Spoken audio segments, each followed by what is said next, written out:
Welcome to Love You Longmont. I'm Dr. Linda Bond, and I'm so pleased to be finding out about all the wonderful arts and cultural opportunities here in Longmont. Today we're going to visit with Joanne Curvis, and she's the Executive Director of Arts Longmont. Joanne, why don't you just give us a history of what Arts Longmont is all about? Sure. Well, we are in our 32nd year as an arts organization. When we started way back when, it was started by volunteers and artists who wanted to have an organization in the city of Longmont that focused on arts and culture. We were deemed by the City Council as the official arts organization of Longmont, and we were started out as Longmont Council for the Arts. And then several years ago, when we went through a major strategic planning process in anticipation of our 30th year, we sent out like 352 surveys, with 192 responses. That's great. From the community. We did lots of interviews and focus groups, and one of the things we heard was people thought that we were a city entity because of our name, or the council was a private group, that it wasn't an open, organization. So we decided we were going to change our name to be more inclusive, and we thought, well, we do the arts, and we do them in Longmont. Right. Arts Longmont it is. Very good. Much easier to say. And you've worked in several different parts of it. Yes, yeah. So I've been with the organization since 2003. I've been executive director since 2008. And we have many programs in the visual and performing arts. Our longest running program is in the St. Vrain Valley School District as our arts education programming. That's wonderful. Yeah, so we've done artists in residence for 32 years in the schools. And now we've expanded our programming there to include smaller programming like Artists Express, and we do a district art awards as well. I think I don't quite understand about members and sponsors. So we serve several different populations with our organization. So one of our populations is our artists, so both visual and performing. So we have membership. So artists become members of our organization, and then they're invited to our quarterly artist socials. They get on our artist opportunities email called ArtOp. So they learn about grant opportunities, exhibition opportunities, anything that might serve them as an artist, as well as being able to put their classes and exhibitions in our calendar in our magazine. And then we have we call them our supporters. So that's any individual who wants to donate their time, money, or services, and then all the way up to businesses who help support our programming, whether they do, a $250 sponsorship all the way on up. Wow. Those Yes. all the way up are fun. Oh, aren't they? yes. I always say that we accept donations from 1 penny to 1 million. I'm still waiting on my 1 million donation. You've gotten the penny, right? Yeah, I've gotten the penny. So we're just waiting patiently. That's cute. Well, I know a lot of people have seen the Arts Longmont magazine. Yes. You're making some changes, I understand. We are. So this magazine, I think we're in our 7th year with the magazine. And it started, part of our mission is to promote all of the arts in Longmont.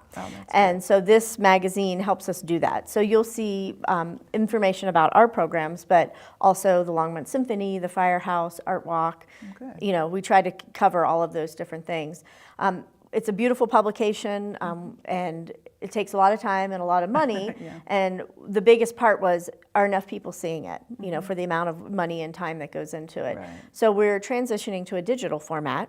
Smart. Yeah, a mostly digital format, I should say. We're going to do one print publication a year, and the others will go out on a monthly basis, so we can be more timely with our promotion of other events and organizations, and be able to promote more artists, and really have a resource for the community. And that will come with our new website. We're in the process of redesigning that with Avocet Communications. So they took us on. They're one of our in-kind sponsors. How wonderful. Yes, yes. And so they will be designing it, a new calendar that'll be a more comprehensive calendar, so that artists can post there, organizations can post there. It'll be a place for the community to come and find out what's going on in the arts in Longmont. There are so many things happening. Yes. Without some sort of a calendar, I don't think you would know where to go. I mean, there's just so much. Yeah. You also have some events that specifically happen at Arts Longmont. What are those? Right. So obviously we have the Arts Longmont Gallery at 356 Main Street. We have events every second Friday. So we're open for those events, and then the exhibitions typically run every 2 months. And along those, we're this year going to be doing some new community events in the space to really activate it, and wanting to open up our space and use it more. We have it, so we want to be able to use it.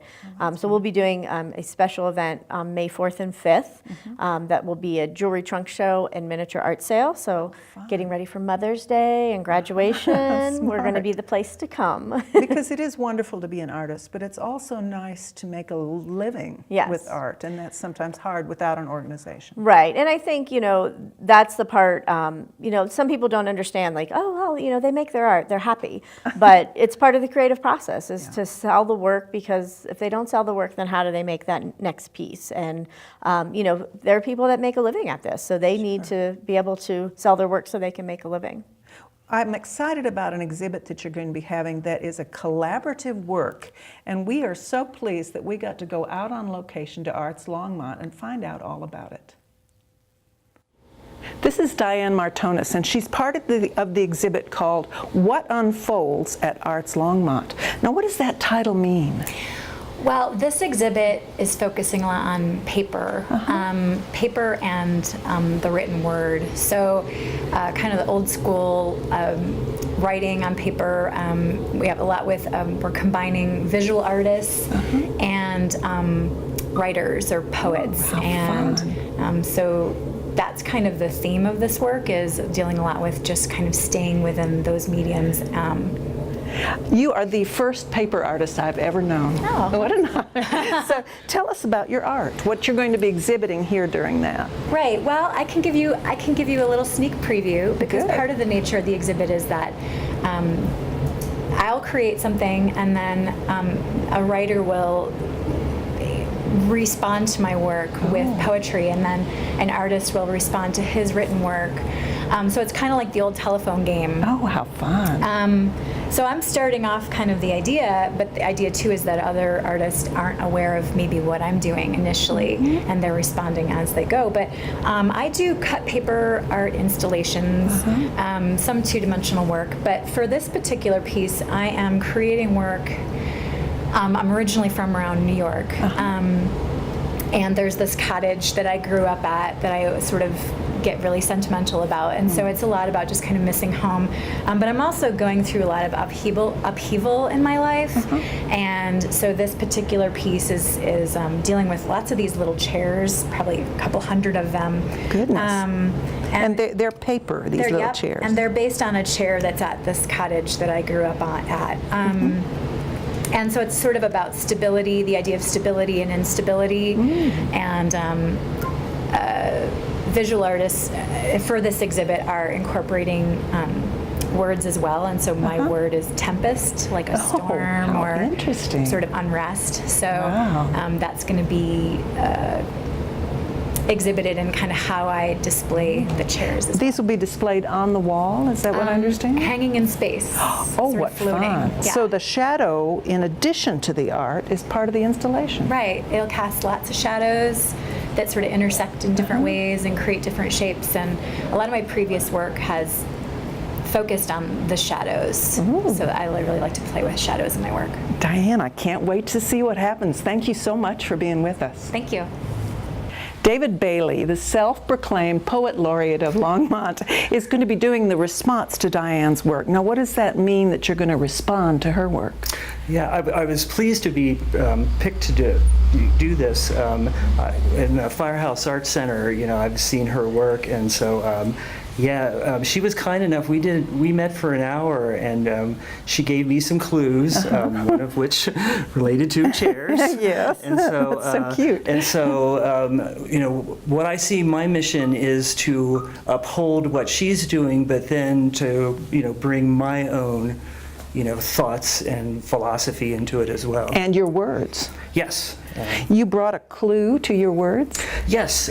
So this is interesting. I just put this up on Facebook to see if anyone else would be interested. So with chairs you have sitting, and so I had sixth grade Miss Snoke, bless her heart.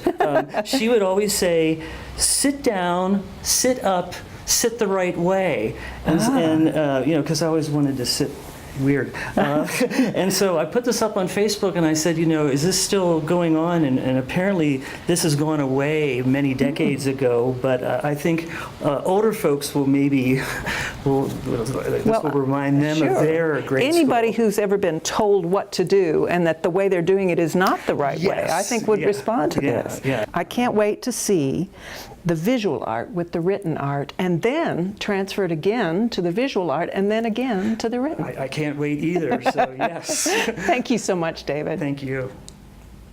This is Becky Hawley, and you are the third part of the puzzle. Tell us about the type of art you do.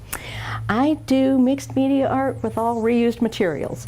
I take old book pages or found objects and I make them into something new. That's exciting. It's kind of fun. This is part of an actual part of this paper Yes. exhibit. Tell us a little bit about it. Yes.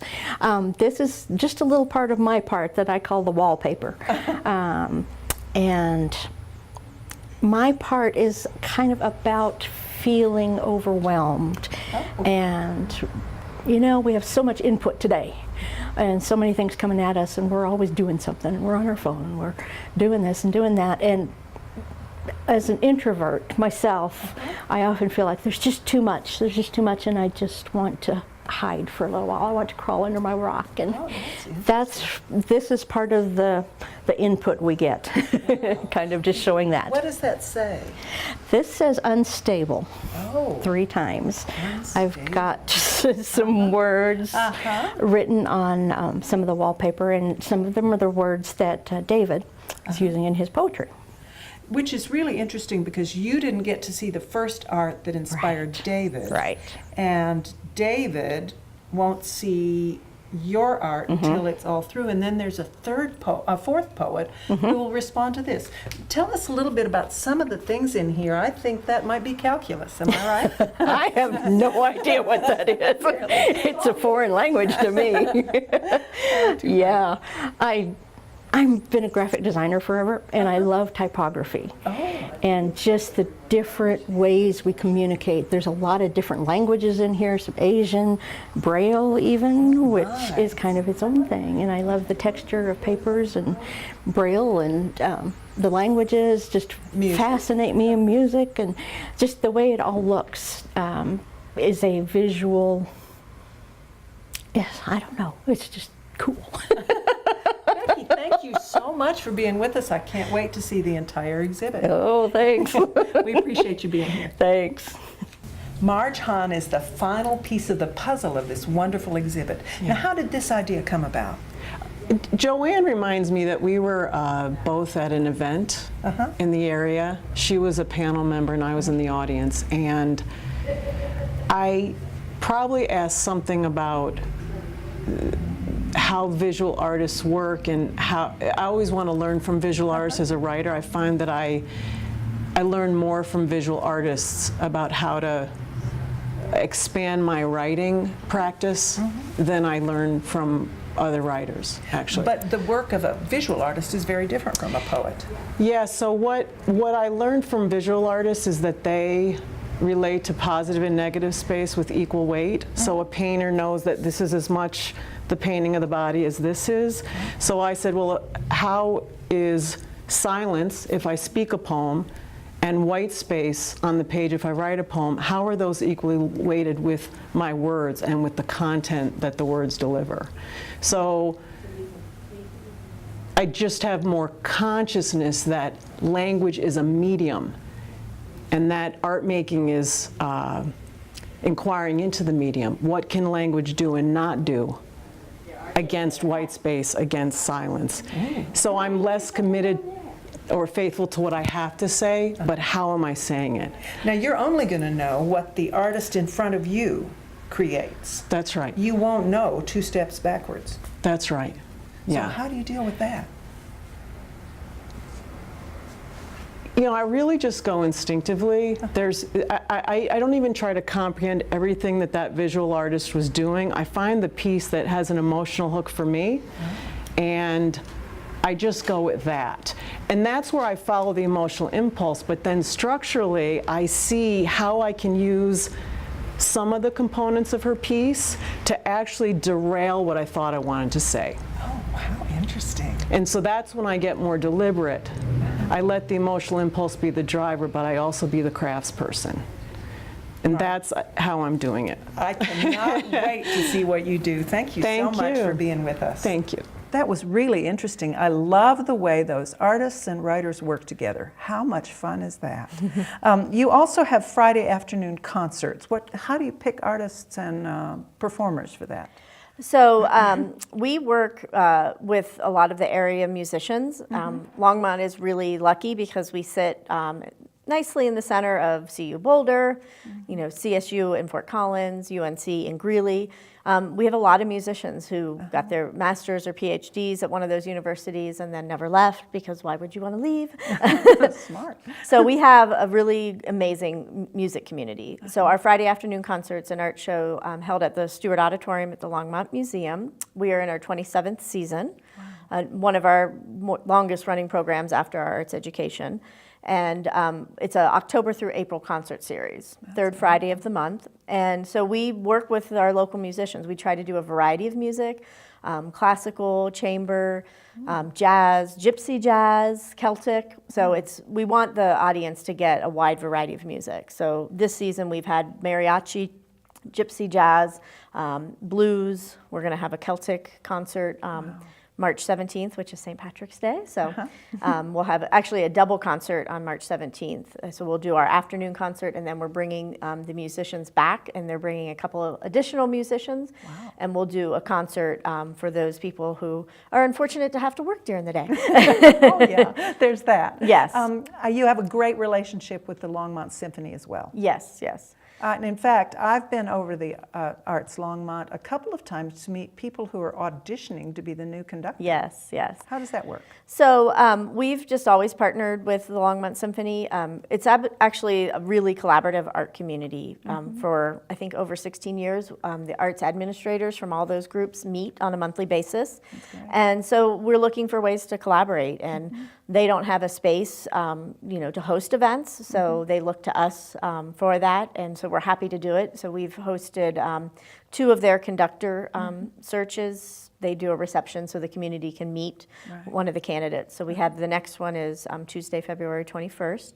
And a lot of the supporters of the Longmont Symphony and city leaders come in and get to meet one of the candidates. Right, and eat a little bit of treats, yes, too, if yes. I correctly recall. Yes. You're also involved in the Second Fridays. Right, right. Yeah, Second Fridays has been one of our long-standing events in Longmont, and it really came out of the beginning collaborations of the arts groups. And we were all opening our shows about that time, and so we said, well, let's all do it on the same night. And Boulder was doing First Fridays, so we said, well, let's do Second Fridays. Well, that'll teach them. That'll show them. You have some special events as well. Yes. We do a lot of things to try and get our artists out into the community, and one of them is Arts and Ales, and we work with Left Hand Brewing Company, so we're in their tap house and tasting room, technically, on the third Thursday of the month, and we bring in one of our artists with some of their work. They do a demonstration. You get to talk with the artists while drinking great beer. It's really win-win. It's a win-win. You were so nice to furnish the art for this segment. Can you tell us about this artist? Sure. The piece behind you and behind me, they're called Encaustics, and they're done by Ashton Lacey Jones, who is one of our artist members and gallery members. And Encaustics is a wax process, so there's multiple layers of paint and ink. There's sometimes multimedia things in there. There may be some collage aspects of it as well. So it's a matter of doing a layer, wax, letting it dry, doing another layer. So there's a lot of dimensions to the piece. And then this lovely glass piece is Angelo Ambrosia, who is one of our artist members, gallery members, and studio tour members. He's been with the gallery since it opened originally in 2001. He's an amazing artist, constantly changing. I mean, I think I've seen all of his work, and he's always trying new things and new techniques. So that's an important point. Let's talk about the studio tours. yes. So the last weekend in September, artists open up their studios for the community. Last year we had 53 artists, and this year our application is currently open right now, so we're accepting returning artists and new artists. And it's really an amazing tour because it was started by artists. They got together, they actually wanted to be part of the Boulder Open Studios, and Boulder said, well, you're not in Boulder. Oh. So they said, fine, we'll start our own. Oh, that's great. So it's been going since, I think the first one was in 2000, so this will be our 17th season of that. And it's just an opportunity for the community to really go in and see a large body of work, because when you're in a gallery, you see, 3 or 4 pieces.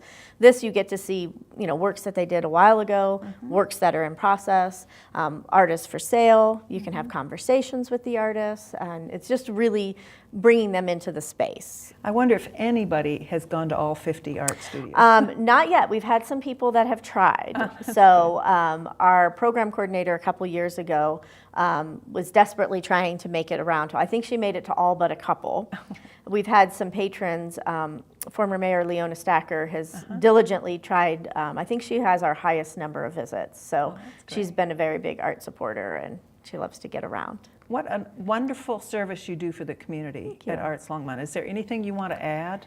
I think that, what we do, we can't do it without the support of our volunteers. We have 3 part-time staff, and we run 7 programs. Oh, my goodness. Yeah, so we have over 235 volunteers, over 450 volunteer opportunities throughout the year.